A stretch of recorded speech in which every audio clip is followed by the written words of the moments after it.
বাংলাদেশের একজন ভাইরাল হাফেজ আছে, হ্যাঁ, ওই যে পুরস্কার পেল না, ছেলেটার তেলাওয়াতটা আসলেই ভালো। সালেহ আহমদ তাকরিম, আসলেই ভালো তেলাওয়াত। আমি সবার তেলাওয়াত শুনি না। হারামের ইমামদের মধ্যে একজনের তেলাওয়াত শুনি আমি, একজন মাত্র। আমার কাছে মনে হয় তারটা ভালো হয়। আর বাংলাদেশের কারো তেলাওয়াতই শুনি না আমি। প্রত্যেকের তেলাওয়াতের মধ্যে রিয়া আছে, কৃত্রিমতা আছে। কৃত্রিমতা বুঝেন?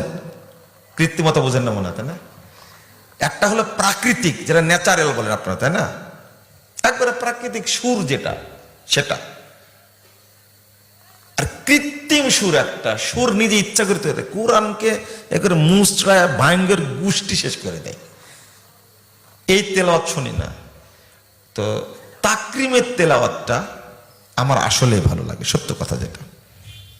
এই বাংলাদেশে প্রথম কোন ছেলের আমি তেলাওয়াতটা মনোযোগ দিয়ে শুনি। আর আমার ছোট ভাই আছে একটা, মুকাররম, ওর ছোটকাল থেকে ওর তেলাওয়াতটা আমার খুব পছন্দ। আমার ভাই বলে তা না, কিন্তু আপনারাও শুনেন। যখন ও ক্লাস 6-এ পড়ে, তখনই সৌদি আরবের একজন বড় আলেম এসেছিলেন, 1 মাস ছিলেন রমাদান মাসে। তারাবি তিনি পড়তেন না, মুকাররম তারাবি পড়াতো, আর তার পেছনে দাঁড়িয়ে এসে শুনতো। বলতেছে, আনতা মুকাররম কাইফা উকাররিমুক, তুমি তো নিজেই সম্মানী ব্যক্তি, তাহলে আমি কি করে তোমার সম্মান দেব? মুকাররমের সাথে খুব খুনসুটি করতেন। তো তাকরিম তেলাওয়াত করার পরে যখন বলে সাদাকাল্লাহ, তখন মনে যে এত কষ্ট হয় যে হাদিসের দোয়াটা পাঠ করলে কত ভালো হতো, কিন্তু কে বুঝাবে এটা? বুঝেননি কথাটা? যদি কেউ 10 পারা তেলাওয়াত করার পরে, 10 পারা না, পুরো কোরআন তেলাওয়াত করার পরে যদি বলে সাদাকাল্লাহুল আযীম ওয়া সাদাকা রাসূলুহুন নবিয়্যুল কারীম ওয়া নাহনু আলা যালিকা মিনাশ শাহিদিন। এই যে কোরআনের পিঠে লেখা আছে, এই যে কোরআন, এই যে কোরআন, এই যে কোরআন। আগে ছিল কোরআন শরীফ, এখন আবার ওর সাথে নুরানি যোগ দিছে। কি যোগ দিছে? নুরানি যোগ দিছে। এই যে এত বড় দোয়াটা যোগ করেছে, এটা পুরো দোয়াটাই জাল দোয়া। কি দোয়া?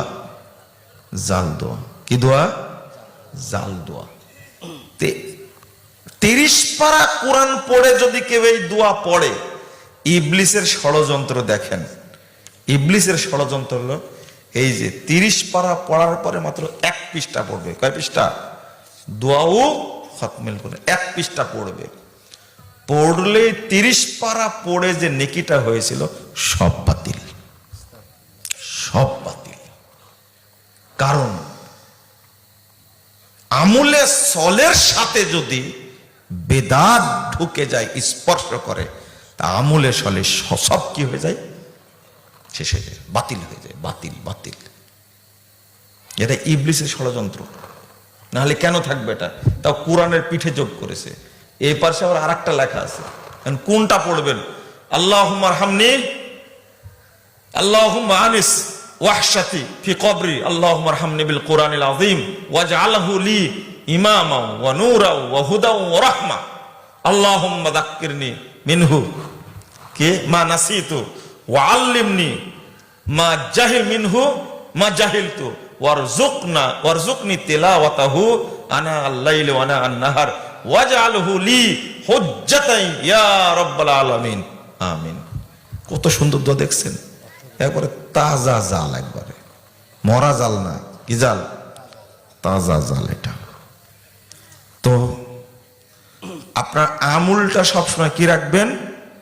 পবিত্র রাখবেন, যেন এর সাথে বেদাত যোগ না হয়। করেছেন আলহামদুলিল্লাহ। আল্লাহ বলছেন ইলাইহি ইয়াসআদুল কালিমুত তাইয়্যিব ওয়াল আমালুস সালিহ ইয়ারফাউহু। আল্লাহ বলছেন যে আল্লাহর কাছে পৌঁছে পবিত্র কথা এবং সৎ আমল পৌঁছে। সূরা ফাতির 10 নম্বর আয়াত।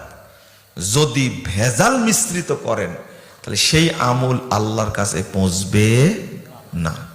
কিন্তু ইবলিস যে বড় শয়তান, ইবলিস কোনোদিন চাইবে না আপনার আমলটা আল্লাহর কাছে কবুল হোক। চাইবে?